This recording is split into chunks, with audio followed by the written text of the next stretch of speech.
nom de Chiroma va sortir.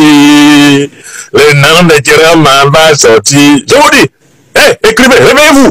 Mouton, le nom de Chiroma ne va pas sortir.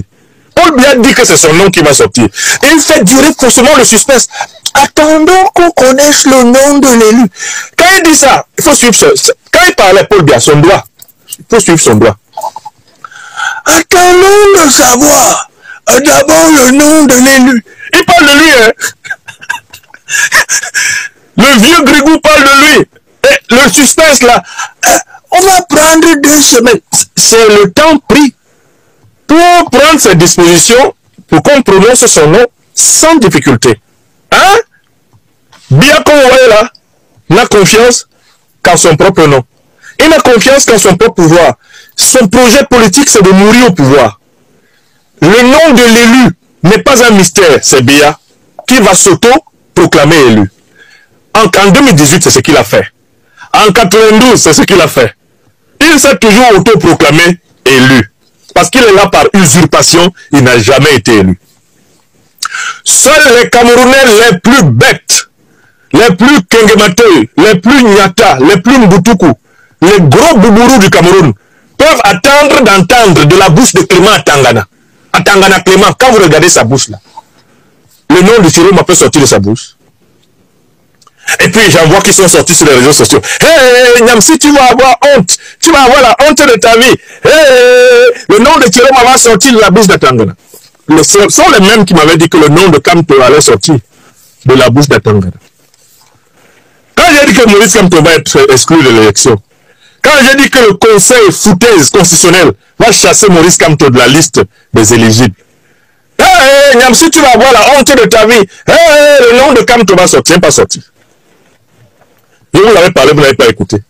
Lui-même, Maurice Kamto, lui avait dit, cette fois-ci, vous ne serez même pas candidat, il va vous exclure. Il va vous exclure. Il n'y aura pas de changement dans les urnes et dans la paix au Cameroun. Le changement passera par la révolution populaire, progressiste, panafricaine nationale. Pour que nous ayons des élections au Cameroun, il faut d'abord se débarrasser de ceux qui empêchent les Camerounais de participer à de véritables élections. À savoir Paul Biya et ses faux opposants. Je l'ai dit. Donc maintenant, voici la nouvelle rêverie. Les Camerounais se sont levés ce matin. Et certains niais, ils se retrouvent au Pele Makala, hein, à la boutique de beignets. Hein, gars, Chiroma a gagné partout. C'est Atangana qui va lire. Hein, Boutoukou. Fermez vos bouches, c'est Atangana qui lit. C'est pas Chiroma, c'est Atangana. Oh, Atangana, c'est Biya. Et le nom de Paul Biya est déjà écrit sur la table d'Atangana. Vous pouvez parler. On vous a donné 2 semaines pour raconter vos vies. Hey, Chiroma a fait ceci. Non, c'est Bello Bouba. Non, Cabral est le 3e. Au bout des 2 semaines, Atangana va s'asseoir, il va baisser ses lunettes comme ça. Déclaré élu le candidat Biya pour. Vous avez compris? Et vous vous rendrez compte que vous êtes vraiment encore comportés comme des moutons, des niais, des niaises, sans pitié. Parce que dès qu'Atangana aura fini de dire ça, Chiroma va sortir pour reconnaître Paul Biya. Votre Chiroma là, votre révolutionnaire de 80 ans là, qui était ministre de Paul Biya il y a 6 mois, il y a 4 mois, et qui est subitement devenu, soi-disant grand opposant à Paul Biya, à 3 mois de l'élection présidentielle. Votre gars là, il va partager le pouvoir avec Biya. Biya va le nommer. Il va peut-être même atterrir à la tête du Sénat ou à la tête de l'Assemblée nationale. Peut-être même on va lui donner la primature. Vous avez compris? Il avait dit qu'il était prêt à accompagner Paul Biya jusqu'au bout de sa carrière politique. Vous n'avez pas écouté. Je vous ai dit, ce n'est pas un opposant. Vous n'avez pas écouté. Quand il va reconnaître le tyran, après avoir cuiné, j'ai l'impression que quand on fait le décompte des votes, normalement, j'ai gagné. Mais comme la Cour constitutionnelle est l'ultime instance du droit camerounais et que moi, Issa Chiroma, j'ai toujours été un légaliste, je me résume à reconnaître que pour la stabilité du Cameroun, le chef de l'État, le président Biya, nous a appelés à l'union sacrée au regard des défis que le pays est en train d'affronter. Chiroma n'est pas quelqu'un qui va sacrifier le Cameroun Cameroun pour les pouvoirs. Voilà pourquoi j'ai accepté de rencontrer les chefs de l'État pour ensemble envisager les conditions de la continuation, de la stabilisation de la nation camerounaise. Et les petits partisans là, les niais qui l'ont suivi, ils vont se mettre Kasongo yeye, Mobali Nangai, Kasongo Mbonaweo, Chiroma nous a eu, Chiroma nous a eu, il nous a mis dans la sauce, Chiroma nous a eu. Oh. Et vous allez tous revenir ici sur les réseaux sociaux. Ouais, grand prof, tu as encore eu raison, je n'ai pas envie. Voilà, et celui qui vient ici me dit que j'ai eu raison, je le bloque. Quand Chiroma va bien vous laver, vous rincer, avec les Belobouba, tous ces figurants-là, quand celui qui vient ici me dit que j'avais eu raison, et qu'il s'excuse, je le bloque. Parce que ceux qui m'énervent maintenant parmi les Camerounais, ce sont ceux qui sont spécialistes dans l'art de ne pas apprendre par anticipation. Les niais purs, je vous bloque, je vous bloque. Ne venez pas vous excuser. Ne venez pas, suivez-les, allez suivre les faux candidats que Biya a fabriqué pour vous. Allez jusqu'au bout. J'avais vu, si le nom de Chiroma ne sort pas, ça va être la révolution. Oui, allez faire la révolution pour un type de 80 ans. Allez mourir pour lui, puisque c'est lui qui représente votre avenir. Allez-y. Ne venez pas vous plaindre. Parce que je vous le dis, avec une certitude de plus de 1000%, Chiroma est et demeure un agent de Biya. Belobouba est et demeure un agent de Biya. Libby Cabral est et demeure un agent de Biya. Tomaino Ndamjoya est et demeure un agent de Biya. Pierre Komo, agent de Biya. D'accord? Comment il s'appelle? Ateki Williams, agent de Biya. Donnez-moi les noms des candidats là. Hagbe, agent de Biya. Tous ces gens-là, agents de Biya. Vous avez compris? Et vous serez tous humiliés, confondus. Vous serez traités comme des gamins devant les premiers bonbons de leur vie. Vous serez méprisés par ces opposants que vous avez suivis. Aucun d'entre eux n'est allé dans l'espoir de battre Paul Biya. Parce que c'est Paul Biya qui les a choisis. Il les a choisis sur critères. Et il a exclu tous ceux qui risquaient de ne pas jouer le jeu. Il n'a gardé que ceux qui jouent le jeu. Issa Chiroma n'est pas un opposant. Issa Chiroma est une composante du régime de Biya.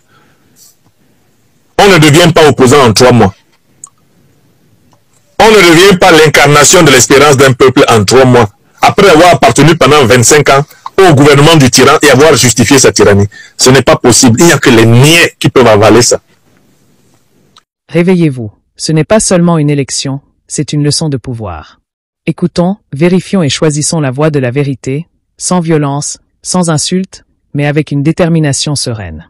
Le professeur Franklin Nyamsi, intellectuel panafricaniste et critique du régime en place, livre ici un discours fort sur la nature des élections présidentielles au Cameroun. Il y dénonce ce qu'il appelle la mascarade du processus électoral, décrit des acteurs qu'il juge cooptés et met en garde contre des illusions d'opposition fabriquées. Notre objectif est d'analyser ces propos de manière critique, mesurer ce qui relève d'arguments vérifiables, d'hypothèses plausibles ou d'excès rhétoriques, et proposer des réponses citoyennes, pacifiques et stratégiques. Nyamsi affirme que les noms de certains candidats dits opposants, comme Issa Chiroma, Beloboba ou Cabral Libye ont été sélectionnés et mis en scène par le régime pour préserver le pouvoir de Paul Biya. Il estime que la Cour constitutionnelle et son président sont des instruments au service du pouvoir, rendant ainsi l'élection illégitime. Il soutient que beaucoup de prétendus opposants sont en réalité des agents du pouvoir, choisis parce qu'ils ne menacent pas la pérennité du régime. Selon lui, le changement réel ne viendra pas des urnes mais d'une révolution populaire, progressiste et panafricaine. Certains points soulevés par Nyamsi méritent d'être pris en compte. Les soupçons sur l'indépendance des institutions, notamment de la Cour constitutionnelle, sont légitimes. Quand une instance est perçue comme proche du pouvoir, la confiance dans les résultats s'effrite. Il met également en avant l'historique des irrégularités électorales passées, rappelant des épisodes où les résultats ont été contestés. Ce rappel est utile, car il pousse à exiger plus de transparence et de contrôle citoyen. Enfin, il évoque la possibilité de cooptation politique, où certains candidats bénéficieraient d'une visibilité calculée pour ne pas troubler l'équilibre établi. Cette hypothèse n'est pas impossible et mérite des investigations sérieuses. Cependant, le discours de Nyamsi présente aussi des faiblesses. Il généralise souvent en utilisant un ton dur et des insultes, ce qui peut décrédibiliser le message. Traiter des citoyens de moutons ou de niais détourne l'attention du fond du débat. Pour toucher un large public, il faut convaincre sans humilier. De plus, certaines affirmations sont catégoriques sans être accompagnées de preuves concrètes. Accuser un candidat d'être un agent de BIA, sans document, sans témoignage vérifiable, reste une opinion, pas un fait. Dans une société où la manipulation est fréquente, la prudence est essentielle. Enfin, lorsqu'il parle de révolution populaire, le flou sur la nature de cette révolution peut prêter à confusion. Il faut toujours rappeler que tout changement doit rester pacifique et légal, dans le respect des droits humains. Sur le plan du style, Niamsi maîtrise la rhétorique. Il répète, frappe les esprits, use d'images fortes pour captiver son auditoire. Ses répétitions comme « le nom de Chiroma va sortir » ou « suivez son doigt » créent un rythme presque théâtral. Il mobilise la mémoire collective en évoquant 1992 et 2018 pour construire un récit de continuité du pouvoir. Il stigmatise également les élites conciliantes, qu'il considère comme complices, pour renforcer son image d'opposant radical. Ce style de dénonciation attire ceux qui se sentent trahis par les institutions, mais il divise aussi les forces d'opposition. L'impact de ce discours sur l'opinion publique est double. D'un côté, il réveille la méfiance et l'envie d'agir. Il renforce la vigilance citoyenne. De l'autre, il peut décourager la participation électorale. Si les électeurs pensent que tout est joué d'avance, beaucoup s'abstiendront, laissant le pouvoir en place se maintenir plus facilement. Le risque de polarisation est aussi réel. Les mots durs opposent les camps et fragmentent le mouvement démocratique. Au lieu d'unir pour le changement, cela peut diviser les voix qui réclament une alternance. Face à cela, que faire? La société civile et les citoyens doivent exiger plus de transparence. Publication des procès-verbaux, vérification des transmissions de résultats, observation indépendante. La vigilance collective est un outil de résistance pacifique. Il faut aussi encourager la culture de la vérification. Avant de relayer une déclaration, chacun doit s'interroger. Est-ce prouvé, documenté, ou simplement affirmé? Cette discipline protège contre la manipulation. Ensuite, l'action pacifique doit être privilégiée. Les manifestations légales, les campagnes citoyennes, les pétitions et la mobilisation en ligne peuvent peser sans violence. Le Cameroun a besoin de réformes, pas de chaos. Pour que l'opposition soit crédible, elle doit aussi faire sa part.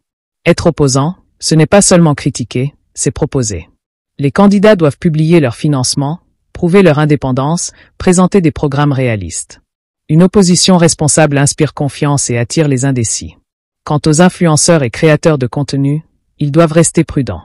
Les plateformes comme YouTube sanctionnent les appels à la haine ou à la violence. Il faut parler fort, mais propre. Utiliser les faits, pas les insultes. Dire « exigeons une enquête indépendante » plutôt que « abattons le régime ». L'objectif, c'est d'éveiller, pas d'inciter. Pour ceux qui suivent ce débat, la meilleure réponse, c'est la réflexion et l'action pacifique. Nous devons exiger des preuves, des tribunaux indépendants et des observateurs impartiaux. Restons calmes, informés et unis. Partagez cette vidéo pour que plus de Camerounais soient conscients des enjeux. Commentez avec des arguments, pas des insultes. Abonnez-vous pour soutenir ce travail d'analyse et renforcer la voix des citoyens responsables. Ensemble, nous pouvons construire un débat public plus solide, basé sur la vérité, pas sur les émotions. Le discours de Franklin Niamsi pose des questions importantes. L'indépendance des institutions, la sincérité des opposants et l'avenir démocratique du Cameroun. Mais pour transformer cette colère en progrès, il faut joindre la preuve à la parole, choisir des actions non violentes et construire des alternatives crédibles. La colère est une énergie. Transformons-la en une force citoyenne, lucide et déterminée. Ne restons pas spectateurs, soyons acteurs du changement, avec dignité et responsabilité.